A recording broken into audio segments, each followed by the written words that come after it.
안철수 국민의당 대표가 오늘 세 번째 대선 출마를 공식 선언했죠. 안 대표는 대한민국을 되살릴 기회를 달라면서 당선되면 임기 중간 평가를 하고 과반의 지지를 얻지 못하면 물러나겠다라는 공약도 밝혔습니다. 자, 국회에 있는 이태규 국민의당 의원과 함께 자세한 이야기 더 나누어 보겠습니다. 의원님 나와 계시죠? 네네, 안녕하십니까? 예, 안녕하십니까? 안철수 대표가 오늘 대선 출마를 공식 선언했습니다. 먼저 세 번째 도전에 나서기로 결심하게 된 가장 큰 이유를 뭐라고 설명했습니까?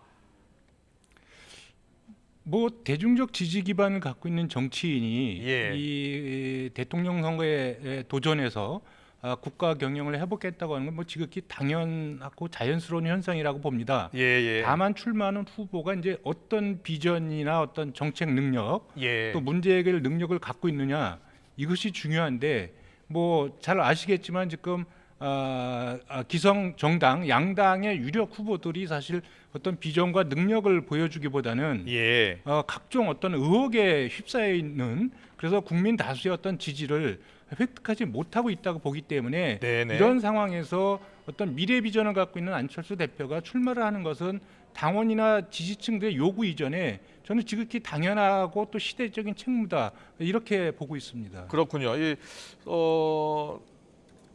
이번에 출마를 공식 선언하면서 적폐 교대만 지금 반복하고 있다. 그래서 더 늦기 전에 시대 교체를 해야 한다. 이렇게 이야기하더라고요.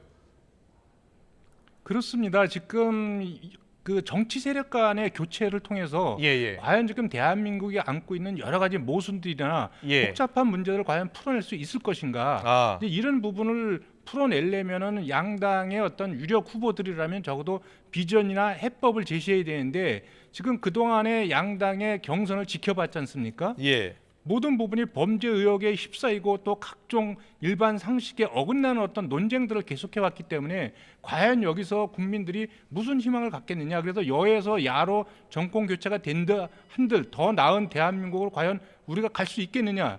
이런 부분에 대해서 안철수 대표가 오늘 문제 제기를 한 거고요. 예. 그렇게 해서 우리가 정말 미래로 가기 위해서는 정권 교체가 아니라 시대 교체를 해야 된다. 그래서 이 정권 교체라는 것은 시대 교체라는 내용과 비전을 담아내야 된다. 이 부분을 강조하신 것이다. 이렇게 보시면 될 것 같습니다. 알겠습니다. 그런데 오늘은 국민의힘 대선주자를 뽑는 당원 투표가 시작되는 당일인데요.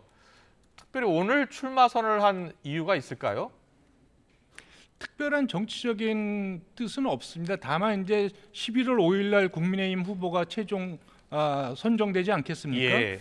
그렇게 되면 이제 원내 정당의 대선 후보들이 모두 확정이 되는데, 그 전에 본인이 출마 선언을 해서 그 대선의 어떤 대결 구도를 분명히 해두는 것이 좋겠다, 이런 판단하에서 이제 5일 전에 하게 된 것입니다. 알겠습니다. 안철수 대표가 사실 지난 서울시장 보궐선거에 나서면서 대선 불출마를 언급한 적이 있습니다. 그래서 본인의 말을 뒤집은 것 아니냐라는 지적도 나옵니다. 뭐 당시 발언을 이제 확인해 보시면 알겠지만, 예. 그때 이제 기자들이 서울시장에 당선되면 중간에 그만두고 대통령 선거에 출마할 것이냐, 이런 질문에 있어서 예. 나는 당선되면 대통령 선거에 출마하지 않고 서울시정에 전념하겠다, 이렇게 답변을 한 것입니다. 그래서 서울시장이 당선되면 출마를 안 하겠다는 이야기인데 어쨌든 서울시장이 안 되셨잖아요. 예. 그러니까 그때의 어떤 그 불출마를 지금 여기에 결부시키는 것은 이제 사실과 다릅니다. 알겠습니다. 안 대표의 대선 지지율을 보면 여전히 거대 양당 후보의 큰 격차로 뒤지고 있습니다.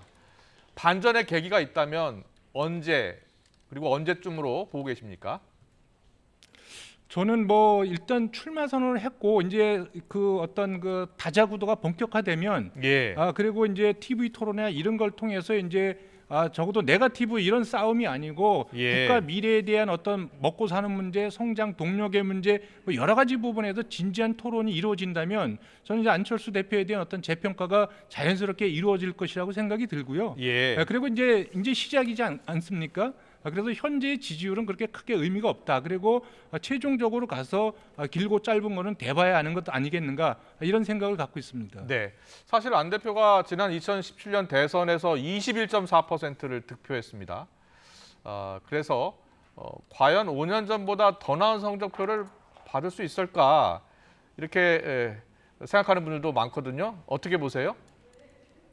저는 뭐 최종적으로는 결국은 지지율이라는 건 이제 국민들께서 판단하고 평가해 주시는 거 아니겠습니까? 예. 그리고 또 이제 그때와 지금 이제 정치 상황과 구도도 많이 다르지만 어쨌든 이번에 그 양당이 보여주는 어떤 무능과 오류의 한계들을 지켜보면서 더 많은 국민들께서 적어도 이대로는 안 되겠다, 대한민국이 이대로 가서는 안 되겠다고 하는 그런 마음을 갖고 계신 국민들이 저는 상당 부분이 계신다고 보거든요. 예. 저는 이제 그분들에 대해서 안철수 대표가 자신의 비전을 잘 설명해 나가면 저는 현재의 기성정당의 유력 후보들을 저는 따라잡는 것은 시간 문제다 이렇게 생각을 갖고 있습니다. 예.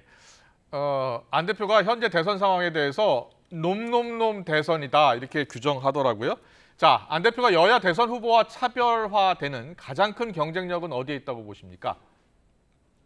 뭐 이제 여야 후보들이 하도 저게 의혹투성이니까 이제 지지자들이 이제 그런 표현들을 좀 쓰는 것 같습니다. 그래서 예. 잘 아시겠지만 지금 지난 10년 동안 정치를 하면서 안철수 대표만큼 도덕적으로 모든 비위와 무관한 무결점 후보가 없습니다. 그래서 정치 지도자가 깨끗해야 깨끗한 정치를 할 수 있는 거고 그래야 저 사회가 정의롭고 공정해서 그것이 어떤 사회의 생산력이나 어떤 창의력이나 이런 걸로 더 발전돼 갈 수 있지 않겠습니까? 저는 예, 그래서 예. 그런 도덕성에서 가장 우위에 있는 후보고 두 번째는 우리가 결국은 먹고 사는 문제입니다. 미래에 무엇을 가지고 먹고 살 것인가 이런 부분에 대해서 미래 사회 그리고 과학 기술 이런 부분에 대한 이해와 통찰력이 가장 높은 후보다. 이런 부분에서 저는 안철수 대표가 다른 후보들에 비해서 월등하게 비교 우위를 갖고 있다 이렇게 판단하고 있습니다. 네, 알겠습니다.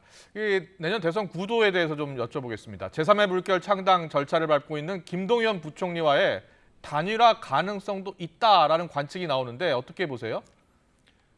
뭐 많은 분들이 그런 말씀들을 하시지만 안철수 대표는 뭐 오늘도 말씀하셨지만 우리가 추구하는 어떤 가치와 비전에 동의한다면 어떤 예. 분들하고도 연대의 문은 열려져 있습니다.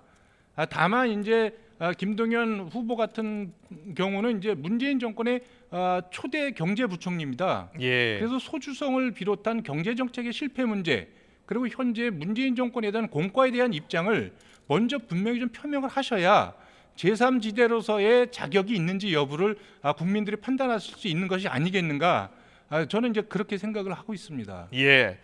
여러 가지 구도상 보면 지금 현재로선 정의당 심상정 후보를 비롯해서 일단 사자 구도로 시작을 하게 됐습니다.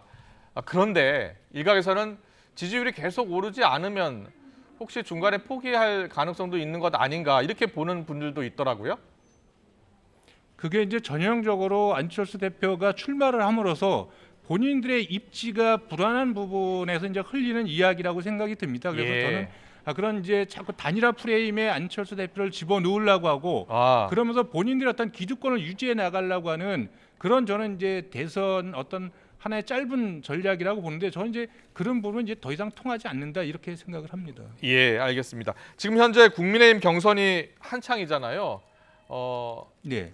지금 선거 전략통으로 이태규 의원께서는 누가 국민의힘 후보가 될 것으로 보십니까? 이게 뭐 거기 여론조사를 보면 민심과 당심이 다르고 또 역선택 논란도 있고 예. 그렇지만 이렇게 이제 통계 지표를 보면 어떤 고정된 일정한 어떤 흐름은 있는 것으로 보입니다. 예. 그래서 대충 이제 결과는 이렇게 뭐 예측해 볼 수 있지만 제가 타당의 경선에 대해서 지금 예. 이렇게 말씀드리는 것은 조금 조심스럽고 좀 네. 신중해야 되지 않나 그렇게 생각합니다. 알겠습니다. 그리고 최근 갤럽 대선 주자 호감도 조사에서요. 안철수 대표의 비호감도가 72%가 나왔습니다. 대선 주자 중 가장 높게 나타났는데 어떤 이유 때문으로 보십니까? 우리가 통상적으로 이제 지지율과 비호감도가 사실 이렇게 비례하는 경우가 많습니다. 그래서 지지율이 높으면 이제 비호감도도 상대적으로 떨어지는 경향성이 있는데요. 예. 저는 그래서 이제 안철수 대표가 지지율이 올라가면 그 비호감도도 저는 개선이 될 수 있다고 생각이 드는데 이제 조금 특이하게 저희가 좀 바라보는 부분은 안철수 대표가 정치를 하시면서 사실 그동안 문재인 대통령하고 계속해서 각을 세워왔거든요. 그렇기 때문에 현재 여권 지지층 특히 이제 친문 계층에서 이제 안철수 대표에 대한 비호감도가 굉장히 높고 유별나게 높고 그런 부분들이 이 조사에 좀 반영된 것이 아닌가 그렇게 이해하고 있습니다. 네. 그리고 최근 여론조사에서 보면 정권 교체 여론이 이 정권 재창출 여론보다 계속 높게 나타나고 있습니다. 하지만 야권 대선 주자 지지율을 보면 그렇게 높지 않거든요. 어떤 이유 때문으로 보십니까?